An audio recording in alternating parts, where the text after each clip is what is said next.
Hey, and welcome back to EPM and January and 2024, and it's all happening. And I know we are accelerating through space and time towards your MVP launch dates. Am I right? Let me know in the chat if you have already started launching or if you are on your way to a launch. So if you've got the date, go ahead and put your launch date in. If you're already launching, write already launching. Let's just get a sense because I know that once you start launching, some things start to come up. Am I right? Who's experiencing things coming up as you launch, right? Where it doesn't usually go the way that you imagine it's going to go, but that is where all of the learning happens to be because we get things in our mind so they're clear to us, they're desirable to us, but then we realize it's not necessarily the case with everybody else out in the world. And so the first thing that you're going to notice is that people don't always get as excited as you are, and they don't always respond in the way that you want them to respond. Am I right? And I think that what happens is it's very easy to take one or two people's like indifference or lack of interest and then just say the whole thing, it's just messed up. It's never going to work. Am I right? But when you look at the marketing math and you realize, especially as you start to get to one-to-many launches like me, less than 2% of the people who opt in for my free gifts in our big launch buy. All right. We're talking about less than 2%. So to get a thousand students, we had like over 60,000 people opt in. So let's just say I was rejected by 58,000 of them. Okay. Or no more, 59,000 of those 60,000 said no to me. Now, if I hadn't developed up my sense of confidence and self-esteem, that would hurt pretty bad. Am I right? So what I so often see with students going out there is they have one or two or three kind of interactions or conversations, or they send a couple notes and someone doesn't respond. Let's say you send 20 messages and two people respond. And you're like, oh my God, nobody wants to hear from me. But my thought is, wow, two people actually took the time to respond. You know what I'm saying? So we look for the failing indicators versus the leading indicators. Is this making sense? So no matter what, it's a numbers game. And because we're so like precious with what we do, we forget that. It's as if we were showing them our baby, like, oh, look at my baby. He's ugly, right? Or whatever it happens to be. I don't want to get to know your baby. Put that baby away, and it feels like that. Does that make sense? And we would never do that with somebody's baby. But we do it with people's like thought babies and creative babies.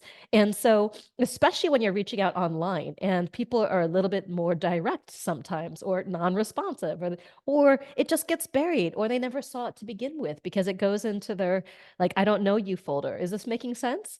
So it's very easy to create a story about the response that we're getting.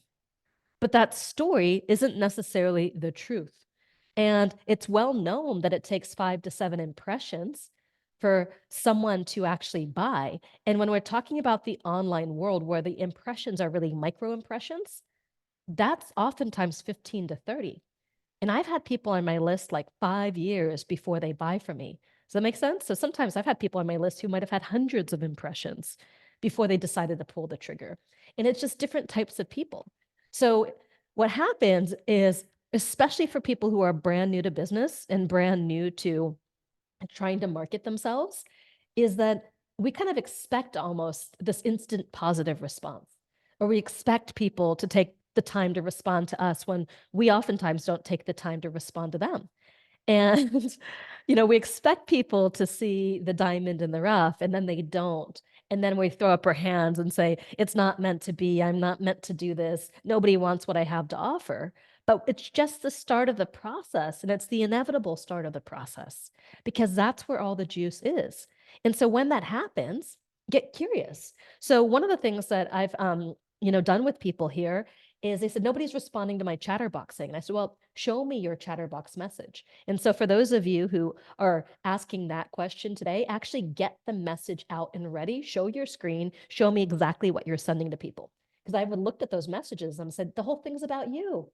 There's no conversation in here. You're just like, buy my stuff. And nobody's responding. But it's nobody's responding because you're being kind of like a jerk. You know what I'm saying? And we don't even realize it. We're just going straight for the sale and there's no relationship building. That's not chatterboxing. There's 5 pivots. It's not like, boom, tell them about your course in the first pivot. Is this making sense? And so there's a reason no one's responding. It's not because what you have to do is, no good and has no value. It's simply because you jumped right to the sale, and that's obnoxious. Nobody wants that. No one wants to reach out like you haven't heard from them for a long time and then just jump straight to the sale. You have to kind of nurture and prime people before they respond. You have to reactivate the conversation. And so I just wanted to say that because I see it time and time and time again where my students go out in the world and what they expect to happen doesn't happen. And then they take it to mean that everything they created is not valuable and not worth it versus, okay, I didn't land the plane on these first few interactions. And it doesn't mean you won't, because actually some people go out there and like instantly convert their first few interactions too. That has happened. But I just want to prepare you for either outcome. And it's where the learning is, because maybe you try a different approach. I sent out 20 messages like this and nobody responded. Let me try it a different way. Let me run this message by my coach. Let me run this message by Marisa. Let's see if I can make this stronger. Let me post on the Facebook group and ask, would any of you respond? Is this making sense? That's why we've got all of these resources and all of this community, to not jump to conclusions. And sometimes something is really, really small, the reason why people don't buy. So let me tell you about my first $1 million launch, okay? And I think this was probably back in 2018, maybe 2017 or 20. I think the first time I launched was about $450,000, this program, EPM. It did take me something like 7 years in business or whatever it is, 5 years in business to do a big product launch, okay? But when I did, it was a $450,000 launch. But don't worry, I had a lot of smaller launches and things before that point. But the next year, either 1 or 2 years later, I was like, this is going to be $1 million launch. I just feel it. I know this is going to be $1 million launch. But the cart close day came and it was slow, right? It was super, super slow. And I'm trying not to like cry myself a river. And I'm like, why isn't this? Everyone's signing up. This is such a good program. And then the next day, I find out that, there was some glitch between Infusionsoft and PayPal. So people who were choosing the PayPal option actually were going through and getting a purchase confirmation, but it wasn't registering as a sale in Infusionsoft or sending a notification to us. So about 10% of all the sales were happening in PayPal. So what looked like it was really slow, but I was actually seeing 10% less than what it really was. Okay. But then even once we allocated all of those 10%, I was still at like $750,000. So over $250,000 shy of my goal. Right. And so, I was talking to, someone who was working with us at the time and, was kind of an established marketer. And I said, look, I know this is $1 million launch. And he told me, well, what are you going to do? Stand out in the street and hand out flyers? I said, I don't know, but it's $1 million launch. And I talked to everybody in my network and about what was going on. And I also got people to we did a cart reopen. We opened the doors again. And usually a cart reopen might do 10% or 12%. Turned out my cart reopened did something like 27 to 30% and put us over the $1 million mark. All right. But I called everyone I knew and I asked advice from everyone. And one suggestion was that the payment plan. So I had a 1-pay and I had a 3-pay. And people wanted in, but they couldn't afford the 3-pay, which was like 700 or whatever, $750 times 3. So I added a 6 payment option. And then all of a sudden, all of these sales came in from the people who wanted to buy, but they just couldn't afford it on those particular terms. So sometimes it's a really small thing that's stopping people from saying yes. Another example is a student of mine had a program called like Write Your Book in a Weekend or something, Write Your Book in Paradise or something. It was a retreat. And the first time she delivered the retreat, she had 1 or 2 people buy, but she talked to dozens of people. And I said, well, go back and ask them what's stopping them, because they seemed interested at first and then they didn't pull the trigger. They didn't sign up. And she discovered that they were all scared because it was this 3-day retreat format. They weren't clear on what their book was about. So they were scared that they would get to the retreat and they wouldn't have enough clarity to be able to effectively use that time, and they would end up with nothing. Does that make sense? So I said, well, okay, well, why don't you go and say everyone who signs up, you're going to give them a pre-retreat, like book outlining session. So they get to the retreat with their book outline done and ready to go, and you do this with them privately. And it was a somewhat premium retreat. I don't know how many thousands of dollars it was. So the next one, she had 22 people. Same exact offer. All she did was add this one bonus that addressed the biggest obstacle. It's the thing, it was the elephant in the room that was stopping everybody from saying yes. And it was just one little thing. And so, one little thing, whether it's the payment options aren't right or the pricing isn't right, or there's just a bonus, just an objection that needs to be addressed, can actually be the small pivot that you need to make that just swings large doors. Is this making sense? So as you go out there and as you start to have these conversations, resist the urge to, jump to immediate conclusions about the value of your product and everything else. That said, you might need to change the way you talk about things and even experiment. Say something slightly different the next time around, or just be like, yeah, well, what would you really want to make this a big yes? That's a good question to ask, right? Or is there anything else that you would really want for this to be a really big yes? And then they'll tell you. And then you can say, I can do that for you. So don't be afraid to make something up spontaneously on the spot. Does that make sense? So based on what people are saying and what you're hearing is like, well, if I could offer you this, would it be a yes? Yeah. Beautiful. Then let's do it. So you can pivot the offer, you can shift the offer, you can add something to the offer just spontaneously based on what you're hearing. Nothing is set in stone yet. That's why it's an MVP launch. The idea is that it's fluid and you're seeking the feedback that you can only get by getting into these conversations with people.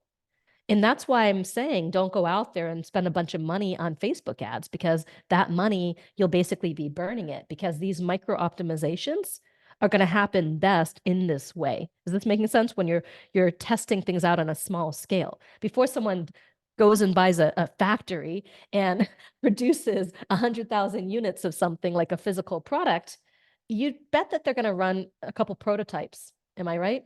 And they're going to see if people want the prototypes. It's just the same thing. Just because we're digital versus physical, it doesn't mean that you want to bypass these critical steps. Now, some of you have said, I've done chatterboxing and no sale yet. So have you actually gotten into the conversations? And then can you follow back up with people to say, and did you make it all the way through to making the offer? And when someone doesn't buy, have you had the courage to ask them, may I ask you? You seemed really interested. What's stopping you from saying yes? And most people will tell you. So I see the 18 conversations or the 22 conversations I see as a big victory. It's a big win because you've gone out there. But now it's time to mine, well, what's going on here? The other thing to keep in mind is that you're brand new to this and you may feel clumsy. Does that make sense? And it might be awkward and you might not be in your flow yet. And so it takes a little bit longer because you're getting used to all of it. But usually if it's something like you've actually gotten on a call with 18 people or 22 people and no one said yes, something needs to pivot. Make sense? But have you not gotten on a call yet? Are you only pinging people? Right? Have you taken it all the way?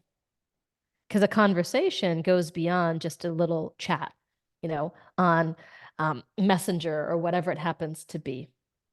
Right? And in the chat, you can even do some pre-work, meaning research the person. Bring them ideas and suggestions, give value, not necessarily solve the whole thing for them, but provide value. And of course, make sure you're kind of posting on a regular basis on your social so people see you as someone who's sharing about this stuff too. So it's not coming out of the blue 100%. Even if you're just getting started, just start to talk about it in more places. All right. So those are just a few things that I wanted to share with you right now, because I see this all the time. And a lot of times, sometimes people quit after just one or two conversations because the failure or the rejection hurts too much. But every single person knows, like even the most legendary, baseball players of all time, they strike out more than they hit the ball, like even more than they hit the ball itself. They miss the ball. And the same is true in this particular process. So give yourself a little grace and get curious rather than taking it personally. And also beware assigning meaning to something. Nobody's responding. They don't like me. They don't want to hear from me. My product sucks. Well, maybe it's the way what you're saying in the note, right? Maybe you need to adjust something. Maybe people are busy. So just start to realize there could be so many reasons for what's happening. And the reason isn't that you suck, you don't have value, you're not worth it, you're not meant to do it. Like, that's not the reason. Okay? Can you see that? That is not the reason. But it's the one. How many of you have ever jumped to a conclusion like that? Like the first rejection, and I was like, oh, it's really easy to do every day, says Sharon. 100%. Shireen says, I hear from a student, turn rejection into redirection. 100% turn failure into feedback. And that's the lesson. That's the learning. That's how you shape what it is that you're doing. I just read a book, 10x is easier than 2x. And it was about Michelangelo's journey as an artist. And he spent all of his money to buy a block of marble that turned into his first statue, which was, I think it was like a Hercules or something like that. But the very first time he cut into the stone, he messed it up. And so he messed up several things in this statue, and this was like his break. And so there was almost a chance that the head of the Hercules would fall off because he didn't give it enough, space to hang on. But it was doing this and then that allowed him to make the next piece and the next piece and the next piece until he achieved a level of mastery where he could create anything that he wanted. But he had to mess up that first block, quite a bit and make a bunch of mistakes to gain the mastery that he would later have. Because at some point, you just have to put the chisel to the rock and start to carve, even if you don't have the skills yet. And luckily, y'all aren't doing this out of stone, okay? So it's a lot easier to change a digital product than it is to change a block of marble, all right? So I'm going to jump in now, but I wanted to preface this because I know we're getting close. I also know that this is the first week back. I know everyone's still semi on holiday mode. Anyone's still somewhat on vacation mode, and you're like, It takes a moment, yeah, to really get better. One other quick announcement. Some of you were at my best year yet yesterday and had a chance to work on your 3-page game plan with me. And we actually messed that up. And people are saying it was great. Yeah, it's super, super clarifying. I've done it every single year for 6 years. But we made a mistake and we set it up as a meeting instead of a webinar, which is what we usually do. So only 1,000 people could get on. And then the rest, the remaining, 3,000 plus who registered were locked out. Yeah, some of you said couldn't log on. I got locked out. Yeah, that was our mistake. So I'm actually doing something that I've never done before. I'm actually clearing my Thursday and I'm doing it live all over again. All right. So if you got locked out or you just weren't, available on that particular day because you had other plans, it was New Year's Day after all, or you came late or you had to leave early, I'm doing it all over again. So this is the link to register for Best Year Yet. This is the process. Someone saying, what planning is this? This is, yeah, and please feel free to share this with a friend too. And there's no replays on this. It's not a part of EPM. It's something that I do and I've done every single year since, I've actually personally done this process since 2013. Every year but one. So I've done this 10 years. And this is how I plan for my year every single year. And this is how I go about hitting bigger and bigger goals every single year. So yeah, some of you are like, yeah, I got locked out too, for sure. But definitely recommend coming because there are no replays and the only way to get the templates is to come out live. So sorry again, even if, if you did get locked out and I'm doing it again, that's the best that I can do. And if there's any way to make it work, I highly, highly recommend making it work. Like I said, I've done this process for 10 years and it's really transformational. Okay. So definitely if you came late or had to leave early or you missed it completely or you got locked out, I'm sorry, and I'm doing it again. And feel free to share that. It is me doing it live again, meaning I'll deliver the whole 3.5 hours again. All right. So just go ahead and sign up. And I will see you on Thursday if you weren't able to make it. Okay, beautiful. Let's go to all of our questions. Dr. Cheryl said it was my 3rd year having this plan and doing this process, and it's super worth it. All right. Okay, first up we have Shanna, and then George is on deck. Shanna would like input on the mission statement. Does your heart long for deeper intimacy in your love life, the kind of intimacy that's so deep it's spiritual? Your mission, should you choose to accept it, is to create a breakthrough experience of soul-stirring, heartfelt intimacy and deep spiritual connection with your loved one in 8 weeks or less. Imagine the joy in every cell of your being while you rest in your partner's embrace, feeling your hearts merging as one in a shared energetic smile. You feel completely seen and loved. Every new moment of heartfelt intimacy opens another level of trust, and your relationship blossoms an authentic connection. All right, Shauna, are you there? I am here. Great, thank you for sharing. So, I guess my question is, what does create a breakthrough experience kind of look like? Why did I use the word breakthrough? Like, what is that? Like, what is a breakthrough experience that they're creating? Like, what are they actually doing? Oh, they are going to practice certain exercises that will allow them to drop into an experience of intimacy with their partner. So when you say an experience, it sounds like it's a contained thing, like they're going to go and do a special trip or day or outing. Is that It's a contained experience in the sense of the quality of awareness happens when you're focused for it. okay? Did anyone else weren't really sure what create a breakthrough experience meant? And right, it's a little ambiguous. So, and I think that it felt like you're going to spend 8 weeks to design this one experiment. Does that make sense? So I'm just wondering if we should make it about these practice exercises. Like, what are the exercises? There's a rebalancing your inner sense of connection, and then rebalancing your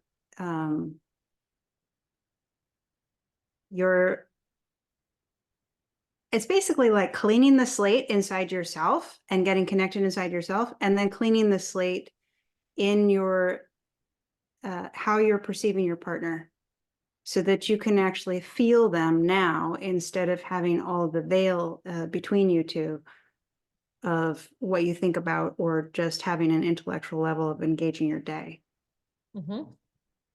Okay. And is that the 2 or are there more? Well, those are the 2 to create. However, once you are starting to implement those, you may find, or even before you may find that there are blocks in the way. So the other element of it is clearing the blocks that prevent you from actually opening in that place. Okay. So it sounds like it's really more of a 3-step process. Yes. Okay.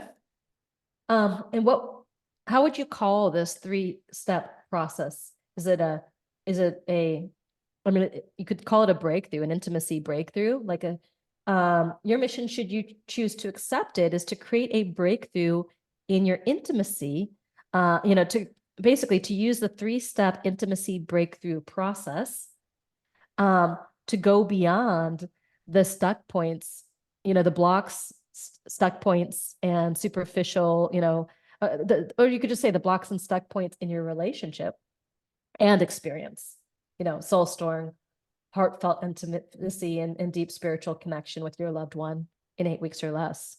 That feels a little more grounded to me. And it's similar, but can you see it's a 3-step intimacy breakthrough process, right? Yeah.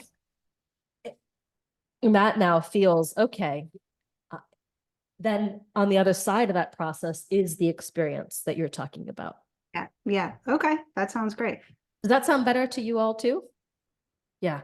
You see, sometimes it's a very small shift to land something, and even the way you talk about it. And when you talk about each step, rebalancing your inner sense of connection, well, step one is to rebalance your inner sense of connection, because a lot of times we get disconnected from ourselves and our connection center. So no matter what we do and how much space we clear, we just can't feel the intimacy, right? Mm, absolutely. Number two, we're going to clean the slate inside of yourself and how you're perceiving the partner.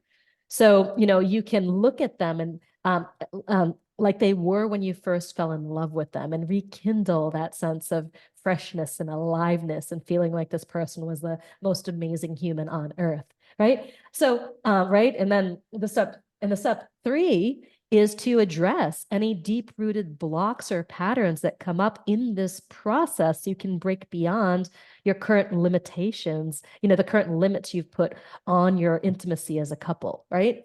You want to be able to then, when someone asks you, well, tell me about the process, you want to be able to boom, boom, boom, and talk about it in a really compelling way. And notice what I did when I talked about the process. And this is kind of something, it's a technique that you do, even if you're making an offer. It's called a value stack, meaning they're not separate things. It's like each step builds on the next and it compounds. Could you see that I was doing that subtly? Right? So then it feels like an integrated process. And then if you did one thing, it wouldn't work. So the whole thing is like compounding and building on itself.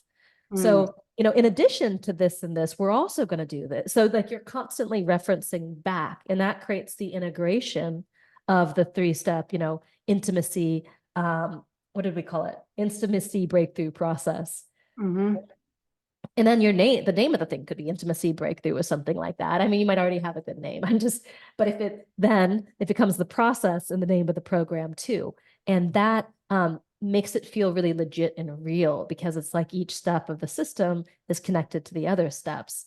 And once you've done that, then we get to do this, and it builds the excitement. So it gets this compounding sense of like, ooh, ooh, ooh, and like that energy. If you think of it almost like it's not that I'm a person who goes to raves necessarily, but how they kind of bring people up, like the whole audience. They're like bringing them up and up and up to just a high point. And that's kind of what you want to do when you're talking about things like an offer. So this is just a side point, and it's good for everybody. But in addition to the mission, when someone asks you, tell me more, you want to be prepared to speak like this. Thank you. All right. Thank you. Okay, George, and then Beth Ann. Marisa, my mega niche is one to few and money and finance. I'm struggling a bit with getting my chatterbox working on social media. I invested in a new program that I'm targeting my niche towards single parents who want to build retirement money quicker than retirement age. Unfortunately, most of my people on Facebook are mostly people either in retirement or close to it and not in that niche. I have a ton of other groups I've joined over the years, and when looking for suggestions for ideas to post in those groups or ways to attract and engage people to join my webinar to learn more or register for my free 30-day money mindset challenge. One intriguing idea quickly pops into that amazing mind of yours. Hey, George. Hello. I'm just looking for you. Where are you? Okay. Hi. All right. So, I'm curious, in terms of the choice of single parents, right? As your audience. Well, when we tried to niche it down at the very beginning of this process, week 1 or 2, I was just going after parents or any adult that wanted to make enough money in well before retirement age. And I was coached to say, you got to niche it down and target one first. So I could have 3 targets. I could have single parents, or I can have young people coming right out of college that are starting first. Then I could have middle-aged that are running to build a family and put away 401ks. And then the third market would be folks that are getting near to age, but they're, don't think they're going to make it. And they may not retire. So I just had to pick a niche and went after single parents because was following your process. Yeah, for sure. I mean, the only thing that I'm wondering is if single parents, might be more likely to struggle financially. I mean, is that the case? Like any single parents here, where Yeah, because yeah. But if see, we target this and they can afford it on the program. It's not about the money. It's about changing their mindset. It's 3 phases. They take 30 minutes, 30 days to find a penny and double it 10 times. And that'll Mhm. rescript their mind. So they never have to question, can they double? Then it's how do you double it? And in my software, every time you double, you enter it. And then my software shows you all the answers of everybody else ahead of you, how they completed the step you're about to start. So you get the knowledge then. So it's okay if they're struggling with money because yeah, this on the no, side. I understand, but they have to kind of, if they're struggling with money, just even the leap to buy the program can be challenging. I know that the program is the solution to end the money struggles. However, it could be challenging for someone I'm a single parent and I'm just dealing with trying to take care of my kids and make ends meet. I'm just asking that question. Yeah, It may yeah. not be, Well, the first 50 we're looking is free, and then after that it's $25 a month. okay. I'm just looking at whether that's the best, I Okay. wouldn't, so it's a membership program or Yes, it's a membership. And I wouldn't, they should be able to make 1.3 million in 2 to 4 years part-time, and they don't even have to use their own money with it. okay. So, It's a low cost to get in, but I'm trying to get massive people into it because once we start making millionaires with it, this thing will last for so, generations. so what is this thing? Just give me a sense. Okay, you find a penny that's free on the ground, you double it 28 times. And if you doubled it a second time, it'd be easy, right? So the only thing keeping them from making money is the So knowledge. is it purely a mindset program? Like just give No, me, I'm no, just no, no. trying. No. Yeah. So when you double at any step, you log in and you say, here's how I doubled, enter. You could do that. Mhm. And then as soon as you do that, then my software then shows you all the answers from everybody else ahead of you, what the one step ahead of you, how they accomplished what you're about to do. So you get to see what worked for other people and then grab one you like and copy it and then double your money again from $5 to $10 or 30,000 to 60,000. You just see what worked and copy it. Okay. And have you had people making millions of dollars? No, I just invented it. I'm Okay. on step 20 of 28 myself. Yeah, So I'm going there, but I'm not even there yet myself. totally. Got it. So that's the system. It's a software where people show how they're doubling their money. Yes. And it's a membership. Yes. I'm I'm wondering if this would be something like more suited for young professionals. Because I think that and I don't know if anyone else agrees with me here on this. I think that say the Gen Z and millennials are many of them looking for ways to bypass a standard career. That makes Okay. sense? Like they're not interested in a 9 to 5 job. And I see this quite a lot. And I think it's young professionals at the beginning of their career who feel like they have to sacrifice too much to have a traditional career and really want to have an amazing life and just get the money thing figured out. Because this doesn't seem like it's about saving for retirement necessarily. It actually seems like it's more about finding ways to rapidly, explore ways to increase your income and have it multiply. Just from Correct. what you're telling me. Did you all Yeah, hear that? Like I didn't really hear yeah, no, retirement. Go yeah, ahead. you're right. But it was more that people are even those Gen Zs are starting to think about 401ks and starting to save money, and it's a long-term thing. And they can do this in 2, 3, 4, 5 years, just part-time on the side, Mhm. just by doubling it. Well, that's great. I think that my sense is that from what you're saying and how you're explaining it, that it might actually resonate more with younger demographics. I mean, that's just my instinct. I No, may or may not be correct in it, right? I asked you to crack open that brain and give me the ideas, and I appreciate that. Yeah, because it's also this idea of social engagement as well, and using technology and an app and software and Mhm. just all the things that you're telling me. It kind of feels more like a fun game. It's like a money game, is almost what it is. And it's not just saving for retirement, it's having compounding, savings and wealth so you can get out of the rat race and, Okay. find a way to provide. That's what it feels like to me, just based on everything that you're sharing, you So know? how do I track those people on social media then? What's your, I mean, that's, I'm at the point where I'm ready. I'm this close to start Uh-huh. getting the people to go, hey, yeah, I'd like to learn more. And if I can talk to them, it's easy to sell the story. Yeah. Yeah. So, there are, I will say, like, I'm just trying to think about this because these younger demographics, they might just be having, they're post-college, so they're in the workforce for the first time, you know?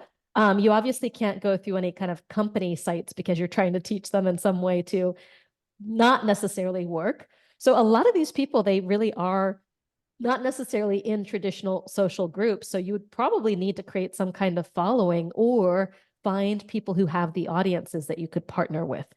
Okay. So the slow way is building your own following from scratch, right? The Right. fast way is to ask, who has your audience? And then maybe reaching out to them and actually you for free helping them do this, right? And Right. then seeing if they're willing to share with their audiences. So there are all these YouTube stars, like just for this particular thing, and what you're talking about, there's a lot of like YouTube stars and TikTok stars and Instagram stars and this kind of make money niche. Okay. And that might be really interested, and you can even do like if you're splitting this 50-50 with them, because sometimes they have massive followings that you would give them 50%. And I wouldn't even do the first 50 free, but you give them 50% every single month of everything that you make, right? But they're providing you with the particular audience. So then it would be like, well, what kind of content can you create to kind of help them with this? Because these younger generations are going to be following people online. So you have to find the potential partners for them. They don't aggregate so much in these groups and groups can be tricky too because they're other people's audience, that you haven't necessarily been authorized to speak to.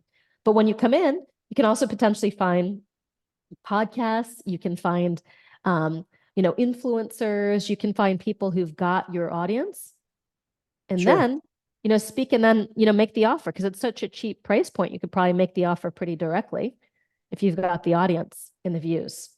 Okay. Okay. Well, going after the different 15 degree pivot, it's 16 degrees to younger people. So I can do that.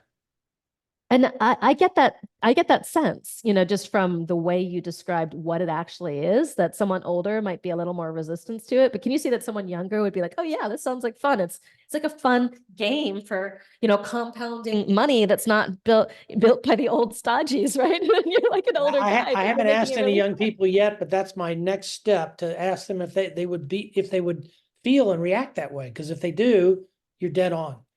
Yeah, because I'm just thinking about the single parents that I know who are some of them are deeply in struggle mode. And it's Right. because that's a lot to manage kids and making a living.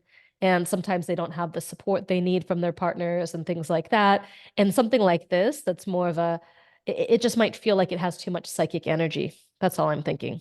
Thought was they would be driven to get out of that, especially if they're struggling with all that stuff, that would be, somebody that would be qualified and interested to, to try to change their financial picture. And then maybe so. Maybe were you a single parent or how did you come to this? No, I raised 3 kids and they're all living in $1 million homes. So I'm happy about that. And so they're all good. Well, there you could say, like, I raised 3 kids who now have $1 million homes and their kid. And what about, do they have kids too? You have grandkids? Young kids. Yeah. Yeah. And then maybe it's even like that's your origin story of, raising your own kids to financial success and then the next generation coming as well. Okay. Because that feels more resonant. The single parents just felt like you definitely understand niching, but it felt somehow, um, I don't know if you have an investment in that particular demo or it just No, felt like they it was needed. just, I had, instead of going from the general group, your course said niche it down. So Yeah. that was one that got niched. Yeah, totally. Sarah says, could it be something parents do with their kids? That for sure could be, a Started good that, we thing. tried that too, to raise their kids. So when they get out of high school, then they already know how to make money because they've done it. Mhm. And by the way, there are a couple things to know is sometimes I get that, you're choosing an audience by going through the exercises and making a choice, but you may find when you start to launch that actually try speaking the same thing to a few different demographics. Does that make sense? Yeah. So Oh, yeah. talk to, parents of kids who want to raise their kids with, money awareness and abundance. Talk to single parents, talk to this younger demographic and see what starts to catch, right? And you're kind of reframing and changing the message slightly for each of those demographics. But can you see with something that, like what George is doing, the content's not really changing at all, you know? The message isn't changing all that much. Well, I think we would talk a little bit less about the retirement and more about, compounding your savings and building Really up about the wealth financial that, freedom at any yeah, age. the financial freedom at any age. There you go. See, that's a lot more interesting. Can you see that? So if you also find that a particular audience is not responding, try to take the same thing to a slightly different audience. All right. Okay. That's something that you can do. It doesn't mean you have to give up on the initial one, but try just a small audience pivot. I'm not just talking to you, but I'm talking to everybody here. You're saying basic A/B testing. Yep. 100%. All right. Thank you. Thank you, George. Okay, we have Beth Ann and then R Sage is on deck. Please give me feedback on my features and benefits statement for my modules and if the module topics lead to a photo finish line. All right. So do you have your feature and benefit statements, Beth Ann? Yeah, I do. I mean, I didn't know if you wanted me to post it in the chat or you just wanted to just say it. If you could do both, I do. Sometimes it can really help me to see it. Okay. It's just Otherwise, I have to type really fast. right. They don't let you post a whole lot in one chat. You'd have So to, just, you'd I'll have to just- cut, yeah, break it I'll up. just, yeah. So the first one is, my program is a program for girls. It's for building confidence. And so I don't know if you see it. I don't see anything. No. Oh, should I post it to you personally instead No, of? it doesn't matter. It's good for other people to be able to see it too. Do you want to share your screen? Yeah, I can share my screen. I have it on Okay. a Google Doc. Is that okay? Yeah. Okay.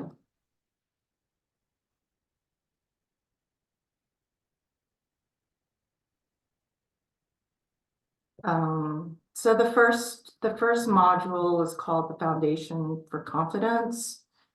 Learn how to relate to yourself in a way that promotes confidence. The second one, and I didn't type in all the subtopics because I figure that's too much I just to really get feedback on all of it. So I'm just In giving the, in features the, of what it is. the audience is, how old are these girls? I will be doing separate classes, like a separate class for like age, 8 to 10, and maybe a tween class for, 11 to 14, and then another class for teen girls. Basically, they're for girls from age 8 or age 9, 4th grade through high school. But there'll be 3 separate classes for different age groups. Okay. And I know you have to, the descriptions have to appeal to the parents, but I would make the modules maybe if you're talking about like a sub 10-year-old, the Foundation for Confidence is like a little bit serious, Oh, okay. So I would consider doing something just like, confidence starts within, or you know what I mean? I mean, that's not super, confidence starts with you or something like that, right? It's just simpler. Does that make sense? Okay. Than the Foundation for Confidence. Right. So confidence starts with you. And then they're not really benefits, here. Like learn how to relate. This is more of like the functional benefit, which is what they'll do. But you Mhm. haven't actually said, yeah. Imagine, waking up, looking in the mirror and loving what you see, right? Okay. Imagine, interacting with your friends at school and feeling like you belong, right? Okay. Um, just things like that. Just give it more concrete. Like these is more like the benefit of it. And feeling like you belong. We could still Uh-huh. say learn how to relate to yourself in a way um, that I would say that maybe that creates confidence, that promote, because promote is even a big word for these kind of people, Okay. these that creates confidence. Imagine looking in the mirror and loving what you see. Imagine interacting with friends and feeling like you belong. Imagine, feeling confident in all the areas you currently, you know, in all those places you currently feel shy or not enough, right? So I would just write it more like that. So it's a little more, Okay. the first line's good. Okay. Um, but it's needs to just be enhanced a little bit More more. descriptive. Yeah, that's Yeah. very helpful. Thank you. So the And then, confidence mindset, right? Again, that's a little bit, let's see. It sounds the confidence starts with you. Um, Something that I tend to do is like the confidence switch or something like that. That's a really, oh, I use words like that, the confidence switch. It feels a yeah. little more, Oh, that's just suits kids more. yeah. The descriptions have to be for the parents, but you don't want it to feel like it's a mismatch. Right. Um, mhm. Yeah, sometimes, um, and I would make this more human. Succeed with a mindset which handles the feel of failure and leads to taking action. It's a little technical. Well, Um, I originally had which overcomes, but I didn't know that's too big of a goal. Like it, not it, everyone's it gonna overcome the fear of failure. that doesn't really make a much of a difference. I think I'm thinking Okay. more along the lines, the confidence switch. Um, Many people, you could just say something more casual. Like many people feel confident until something happens. They make a mistake. They feel bad. Someone says something, Right. right? Just Um, to give you, sorry to interrupt, but just give you an idea of what that module is, so it helps you to help me with the title, is that module is on growth mindset, learning about the negativity bias and the learners versus judges mindset. So well, I think that's that what that section is about. I don't think it actually changes what I was just suggesting. Okay, You know, reason being is you want people to be able to imagine themselves in it, right? And they can figure out more. Yeah, like I said at the start of people feel confident until. So real confidence um, comes with being able to learn from mistakes, failures, and criticism, and use them to become, and use them to grow, to learn and grow, right? In the and that's what we'll do together, in this whatever you call it, module, video, training, whatever you want to do it. You see? okay, And I'd already shared more earlier that you can kind of go back and pull from the recording. right. Oh, You see that's the right. difference? I can pull. It feels a little more relatable and less like Okay, abstract okay. because there's no benefits in here, right? Yet. Okay.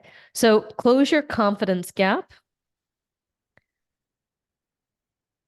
That section is about like, you know, picking an area they're not confident in and then like identifying which knowledge and skills they want, mentors they need, resources they need, and identifying their strengths and values. Hmm. Okay. So,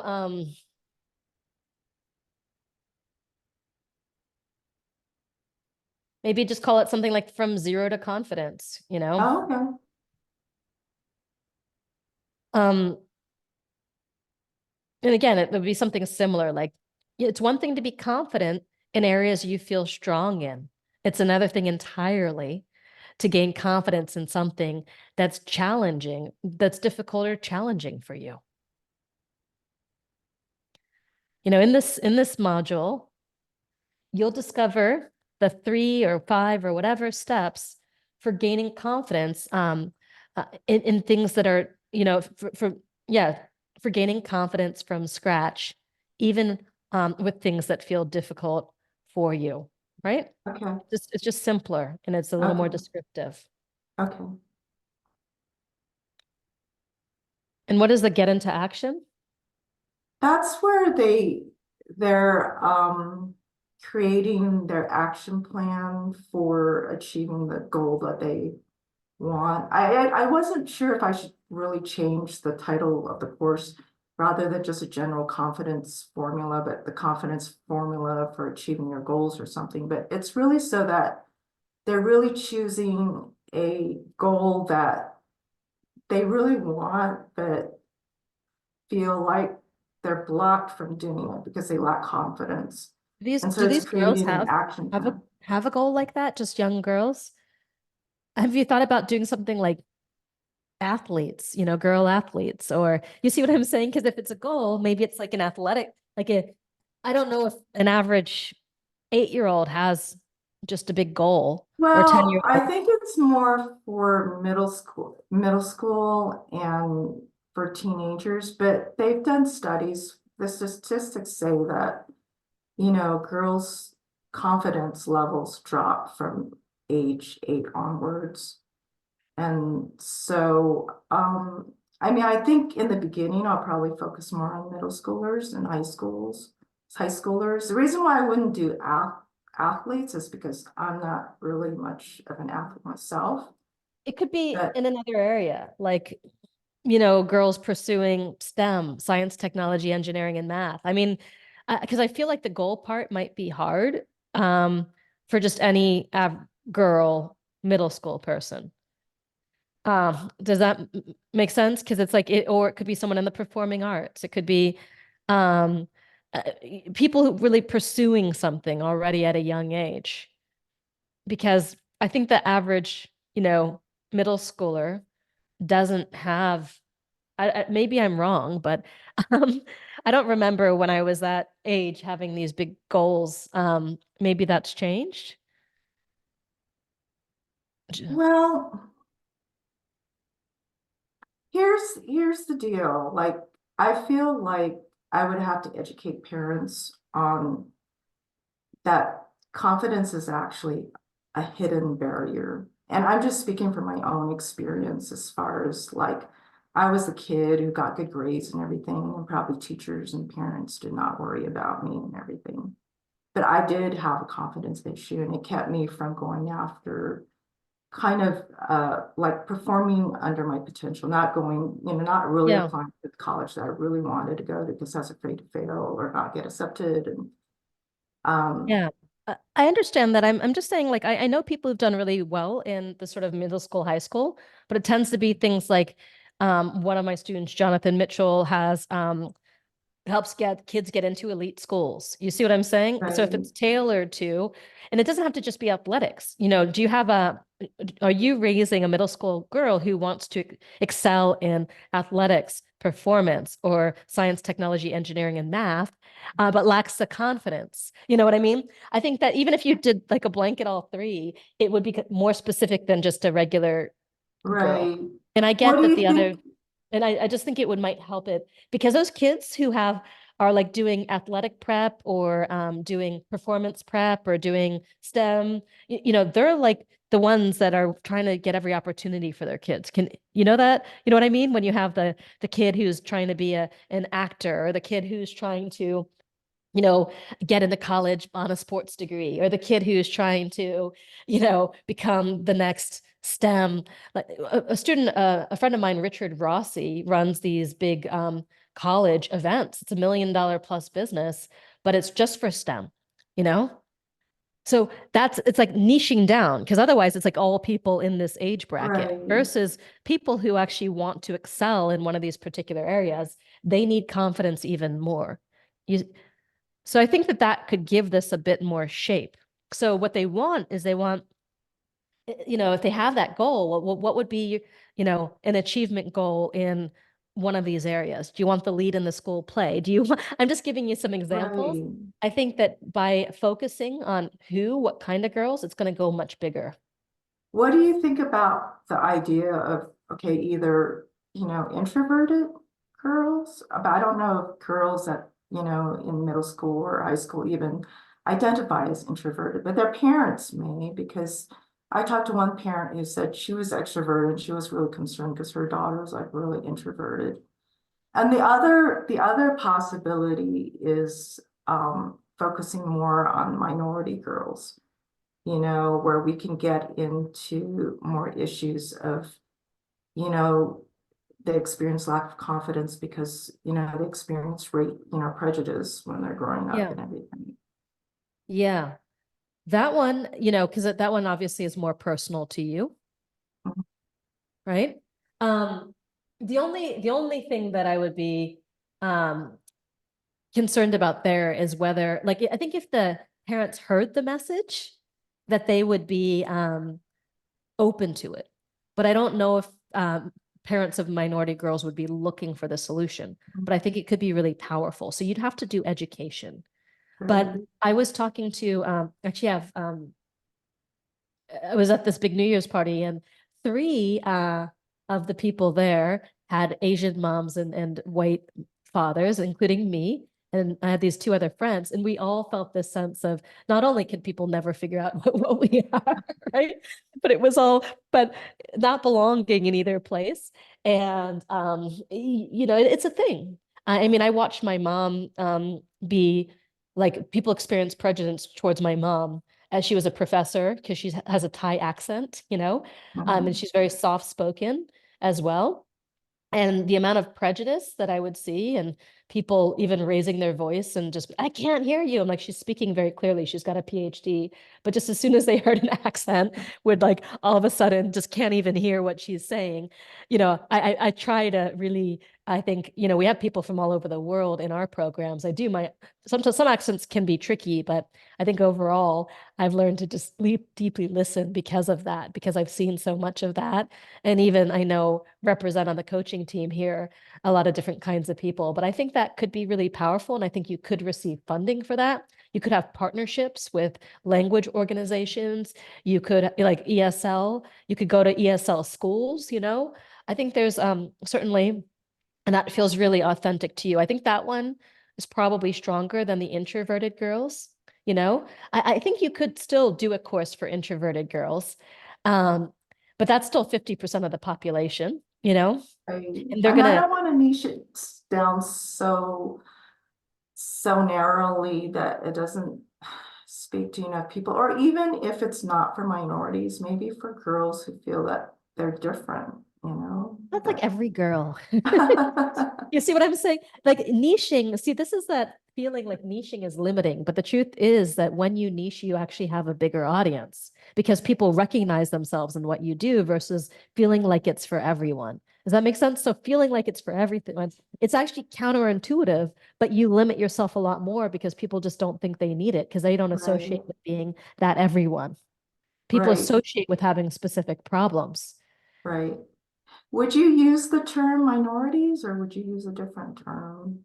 I mean, some people call it BIPOC, some people call it minorities. I think you have to test, what the audience is resonating with now, you know? So, so I think it kind of it's a generational thing in terms of what people resonate with. BIPOC means Black, Indigenous, people of color, and it's a term that's being used, quite a lot. But minority, people might feel more self-identify with being a minority, as well. Underrepresented is a word that people are using Okay. too. But I think that, introvert could be good. It can be, but they're the people who are going to resist this the most too. You know what I'm saying? Well, I'm selling to the parents, I right? know you are. But But I guess I could try a couple and see who, yeah, which you could certainly try a few angles in, which is the introverted girls, the underrepresented groups, or I think that the one that would sell the best is the one you're not as interested in, but that's okay. Because you have to Which do it. one? It's the ones that I suggested, which is Oh, the best. minorities? No, no. The Oh, ones like these, because the ones I know because I've seen this niche before. It's like the parents who are the helicopter parents who really want their kids to be a superstar in athletics or performance or STEM. It's like they're the future doctors of America. That's gonna sell the best, but if it's not authentic to you, it doesn't matter. Does that make sense? So I'm just telling you, like, if you were going after the most adoption, those ones, like the high achievers, if their parents tend to be a little more like always looking for solutions and ways to lift their kids up. The minority parents, it would take more partnership, more education, but it's important and it resonates with you. The introverted right. Yeah, I girls, guess because I've done reading tutoring in the past, and I attract a lot of actually like, well-educated minority yeah, oh, parents who, for sure. yeah. Um, For sure. So that could work really well. I think that would be next. I would probably go for the introverted girls last. It doesn't mean it can't perform. And I would go Okay. for just girls who feel different absolutely last. Like that's that Okay. one. It feels like and right now it's just a super broad. But you also have to think about if you're wrapping it around a goal. That was one of the reasons why I made that suggestion. Mm.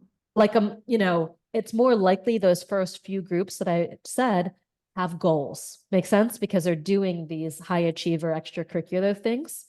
So when it comes to these minority kids, I mean, they could have goals too, because there can be a lot of pressure on minorities to succeed, especially if their parents had a lot of sacrifice, to get here and to, come to this country. So actually, I think that the minorities do often raise their kids to want to achieve. So Yeah, I'll consider your first suggestion. I guess my wondering was, usually those kids who are going for athletics or STEM or whatever, I don't think maybe they don't really lack confidence, maybe, if they're going for performance and well, but that's how many of you are athletes or actors or but you still have some level of I still have some level of confidence issues, but I would agree that these minority kids, I think it's a good audience for you because it feels really aligned with who you are, and that's more important at the end of the day. Is this making sense?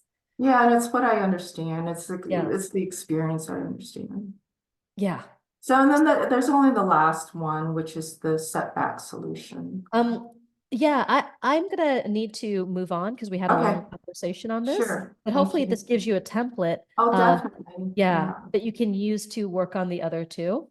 Yeah, thank you. That was Okay. very helpful. Thank you so much. Yes. And people, yeah, let's see, someone saying, for many minority and unrepresented indicates a sense of less than. Field testing would be ideal. I think that's why the term BIPOC, has gained favor in recent years. It's not minority, it's not underrepresented. We have someone, Lisa says, as a person of color, I stopped thinking of myself as a minority long ago because we are not. So yeah, BIPOC is probably the term that's being used right now. More so, I think minority was the term when my mom was a minority. And so that's why I associate with that term because she was very aware of being a minority. Um, and so, but again, that has the terminology changes and it's a term that has changed as well. All right. Thank you, Thank Beth Ann. you. I'm glad. Thank you so So much. this feels better than just, middle. Can you see the difference, everyone, between like just middle school, like girls and this particular audience? And you're more likely to get a lot of traction because of it. Yeah. Okay. Okay, we have our Sage and then Lisa Bernicer is up next. During Chatterbox, the Chatterboxing campaign, I keep getting stuck at the point where the person with whom I'm speaking with is excited about the course, the idea, the format, the outcome, but it falls flat when money becomes in consideration. And even when I ask if they would know of interested parties, I haven't yet been able to break through to a truly interested party. Maybe it's my presentation words, etc. How do I break through that wall? The product's about integrating green habits into our busy schedules that requires no extra time, and saves you money while also positively contributing to the environment. Mm. All right, our sage. You there?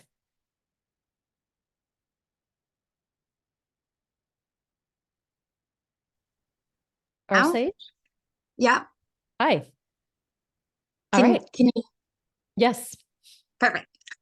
How much is your course?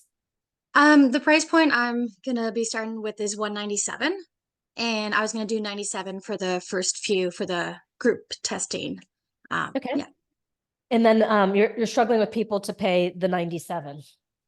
Yeah, I hit a wall basically, like I describe it, everyone's interested, they're asking questions, and I explain that, it's a process that we go through and that we together integrate this into their lives versus just information and go with it.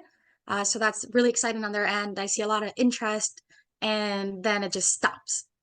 Okay, so first of all, one thing that you could quickly do with the mission is have them shave, and I don't know how many products and stuff people tend to use, but to shave at least, I don't know, $500 a month off of their bills, right? Mhm. For example, like you said, it saves you money while also positively. So maybe if they are investing 100, but they're saving 300 to 500 over the course of a year, Yeah, that there's actually a direct, ROI for them.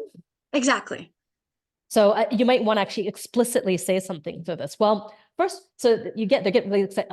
Glad, awesome. Seems like you're really excited about this. And the really cool thing is I'm actually going to show you how to save $300 to $500 a year while eliminating, chemicals from your household and making a positive contribution to the environment. So how would you like to be healthier while saving money?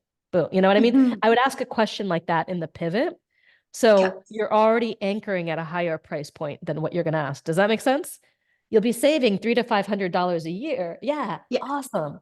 So what I mean by that is by anchoring a higher price point is one of the things that it seems cheesy. You've certainly seen people do it. You've seen me do it.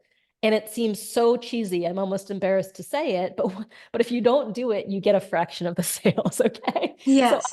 I have tried, by the way, to, not do some of these like marketing things and like the urgency and things and worked with people who didn't want to do that at all, but it always cuts the sales, which is, well, it cost, I might say something like it costs $60,000 a day to work with me.